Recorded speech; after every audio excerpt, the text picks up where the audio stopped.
Welcome to steno with पूर्णिमा। अगर आप इस चैनल पर नए हैं तो प्लीज़ चैनल को सब्सक्राइब करें। यहाँ आपको daily stenography dictation practice provide की जाती है। चलिए शुरू करते हैं। डिक्टेशन 100 वर्ड पर मिनट की स्पीड से बोली जाएगी। डिक्टेशन 5 सेकंड बाद स्टार्ट होगी।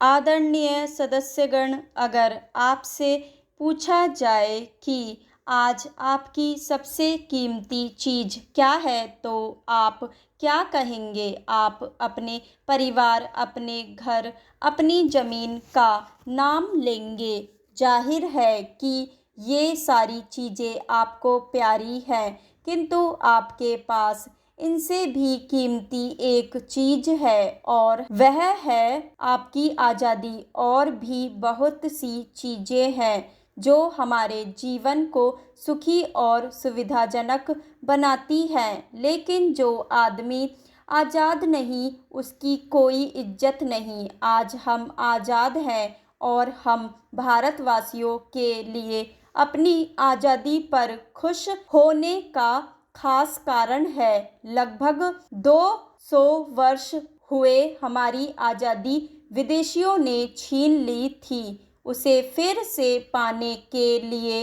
हमें एक बहुत लंबी और कठिन लड़ाई लड़नी पड़ी। आखिरकार 15 अगस्त 1947 को आज़ादी का सुनहरा दिन आया।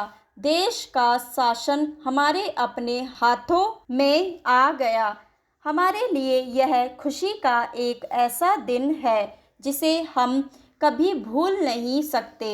हर साल इसे हम अपने स्वतंत्रता दिवस के रूप में मनाते हैं। जिन दिनों आज़ादी की लड़ाई चल रही थी, उन दिनों से ही हमारे नेता इस बारे में विचार कर रहे थे कि हमारी आज़ादी की शक्ल क्या हो। आज़ादी मिलने के बाद किस तरह की सरकार बनाई जाए और स्वतंत्र भारत की सरकार क्या कुछ करे। जो बात बिल्कुल साफ थी वह यह कि स्वतंत्र भारत की सरकार जनता की होगी, जनता द्वारा होगी और जनता के लिए होगी। दूसरी बात यह थी कि यह सरकार देश के सभी लोगों के साथ बराबरी का बर्ताव करेगी। जाति, धर्म, क्षेत्र या स्त्री पुरुष का ख्याल करके किसी को खास सुविधा नहीं दी जाएगी। हर एक व्यक्ति को एक आज़ादी होगी कि वह जो भी धर्म चाहे माने और रहने सहने का मनचाहा तरीका अपनाए।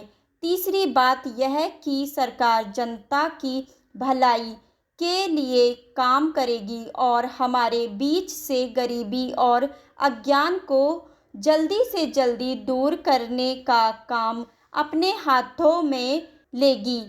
इन सब बातों के लिए कभी कभी कुछ भारी भरकम शब्दों का भी इस्तेमाल किया गया, जैसे समाजवाद, लोकतंत्र, धर्मनिरपेक्षता इत्यादि।